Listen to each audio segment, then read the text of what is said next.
Hello students, Shri Ram Bharati online classes में आपका स्वागत है। आज हम पढ़ेंगे वचन। वचन यानी नंबर। आपने पहले भी वचन पढ़ रखे होंगे। तो हिंदी में वचन जो है सॉरी, हिंदी में वचन दो प्रकार के होते हैं। ठीक है, अब पहले एग्जाम्पल देखते हैं, उसके बाद आगे पढ़ाऊँगे। लड़की पढ़ रही है, लड़कियाँ पढ़ रही हैं।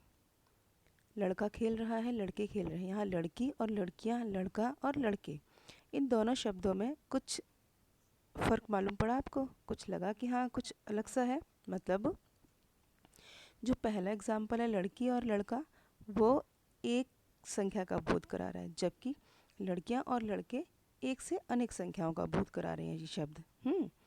तो अर्थात क्या मतलब हुआ कि शब्द के जिस रूप से उसके एक या एक से अधिक होने का बोध हो, उसे हम वचन कहते हैं। ठीक है, दो वाक्यों में हमें बोध हो रहा है कि एक संख्या के लिए कहा गया है। अब मैं आपको दिखा देती हूँ एक बार अंडरलाइन करके कि देखिए, ये तो एक संख्या का बोध करा रहा है शब्द, ये भी एक संख्या का बोध करा रहा है, लेकिन ये और ये अनेक संख्याओं का बोध करा रहे हैं।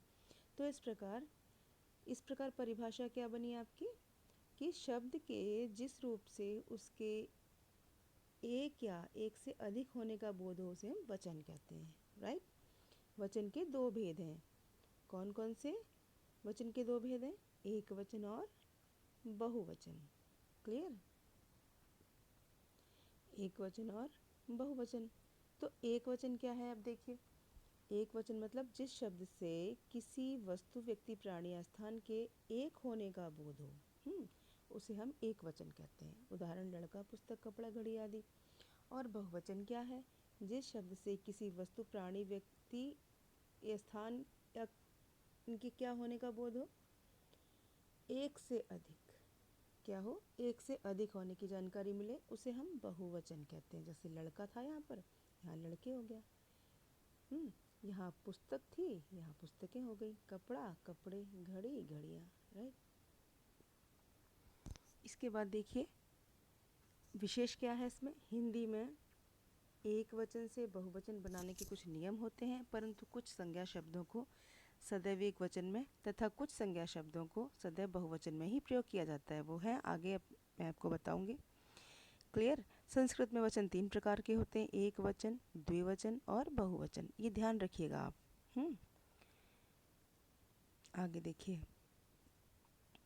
अब सदैव एक वचन में प्रयोग किए जाने वाले शब्द हैं, इन्हें आपको अपनी पुस्तक में पढ़ना पड़ेगा। ठीक है, इनको आप ध्यान रखिएगा कि जो सदैव ही एक वचन में प्रयोग किए जाते हैं वो शब्द कौन से हैं? जो चीज़ें गिनी नहीं जा सकती, उनका प्रयोग सदा एक वचन में होता है। दूसरा, जैसे आकाश है, पृथ्वी है, दूध है, घी है, आग है, हवा है, पानी है।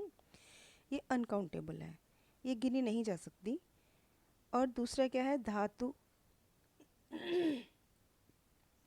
धातु या पदार्थों का बोध कराने वाले शब्द जो हैं वो कैसे? लोहा, चांदी, तांबा, पीतल, ये भी हमेशा एक वचन में प्रयोग किए जाते हैं।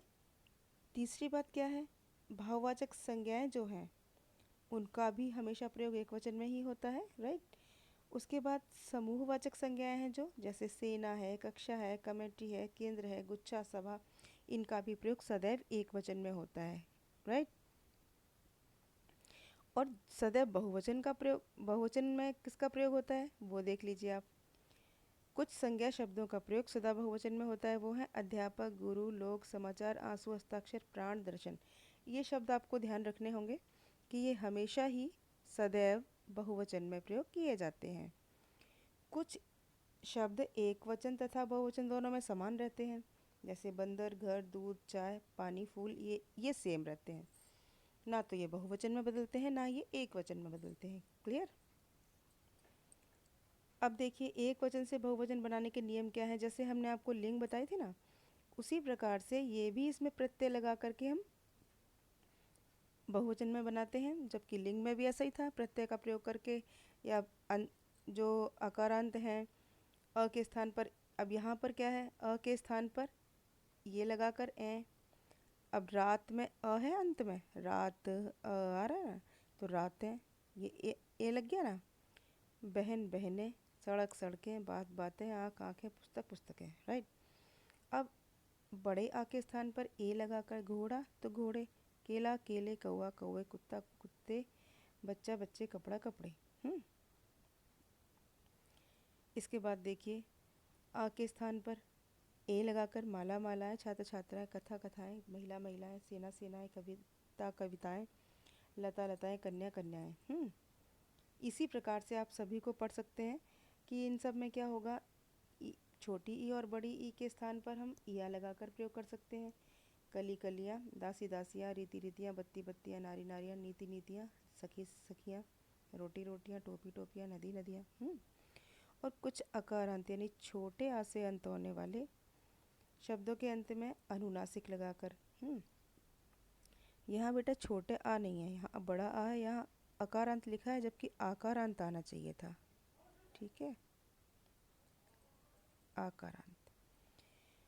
तो इस आकारांत में देखिए गुड़िया गुड़िया, बिटिया बिटिया, डिबिया डिबिया, खटिया खटिया, चूहिया चूहिया। क्लियर? आगे देखिए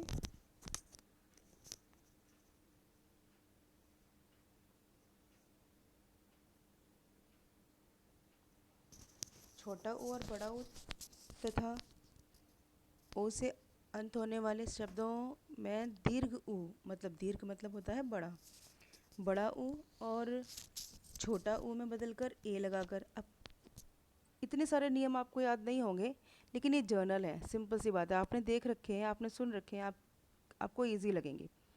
जैसे वधू है तो वधुएं हो जाएगा, बहू है तो बहुएं हो जाएगा, वस्तु है तो वस्तुएं हो जाएगा, ऋतु है तो ऋतुएं हो जाएगा। ठीक है, मतलब चाहे छोटा ऊ हो चाहे बड़ा ऊ हो, उसका बड़ी ये ए बन जाता है, ए पर अनुनासिक लग जाता है। राइट? कुछ शब्दों का बहुवचन रूप बदलकर जैसे दन जल वर्ग गण इस तरह से बनाया जाता है बहुवचन रूप। जैसे अध्यापक है तो अगर हम बहुवचन बनाएंगे अध्यापक का तो अध्यापक गण हो जाएगा, विद्यार्थी गण हो जाएगा, प्रजाजन हो जाएगा, सेना दल हो जाएगा, शिक्षक गण, पाठक वर्ग, गुरुजन, मजदूर लोग। ठीक है, अब देखिए संबोधन के लिए प्रयुक्त शब्दों में यूँ अथवा यूँ लगाया जाता है। संबोधन मतलब जैसे हम किसी को संबोधित करते हैं, हे बच्चों, हे लड़कों, या उन लड़कों ने, मतलब जो संबोधन समझते हो ना, कारक चिन्ह जो होता है लास्ट का संबोधन 8वां, उसके लिए जैसे बच्चे तो बच्चों, लड़की लड़कियों, सज्जन सज्जनों। यहाँ हम हे लगा सकते हैं, हे बच्चे, हे बच्चों, बहन बहनों। ठीक है, इसके बाद वचन संबंधी कुछ अन्य नियम हैं, वो आप देख लीजिए। माता पिता गुरुजनों तथा बड़ों के लिए, अब जब भी हम किसी के लिए रिस्पेक्ट शो करते हैं तो रिस्पेक्ट शो करते समय हमेशा हम बहुवचन का प्रयोग करते हैं। ठीक है, मैं आपको वैसे ही बता देती हूँ, आप इसमें बुक में अपने आप पढ़ लीजिएगा। जैसे आज नाना जी मेरे घर आ रहे हैं, अब नाना जी तो एक हैं फिर भी आ रहे हैं, क्यों? क्योंकि उनको हमें आदर देना है, सम्मान सूचित करना है। मेरे पिताजी वैज्ञानिक हैं, पिताजी हैं इसलिए पिताजी को रिस्पेक्ट शो करना है, तो बहुवचन का प्रयोग होगा। प्रधानमंत्री राष्ट्र के नाम संदेश देंगे, डॉक्टर राजेंद्र प्रसाद भारत के प्रथम राष्ट्रपति थे। ठीक है, तो समझ गए ना, जहाँ हमें आदर देना होता है वहाँ पर सदैव ही बहुवचन का प्रयोग करते हैं। अब देखिए, जिस शब्द के जिस रूप से उसके एक से अधिक होने का बोध हो उसे हम वचन कहते हैं। और हिंदी में वचन दो प्रकार के होते हैं, एक वचन तथा बहुवचन। कुछ जो शब्द होते हैं वो सदैव एक वचन में प्रयोग होते हैं और कुछ शब्द सदैव बहुवचन में प्रयोग होते हैं। और कुछ ऐसे भी शब्द हैं बेटा जो एक वचन और बहुवचन में सेम प्रयोग होते हैं, उनमें कोई परिवर्तन नहीं होता। क्लियर? आशा है आपको ये पाठ समझ में आ गया होगा, ये वचन भी आपको क्लियर हो गए होंगे।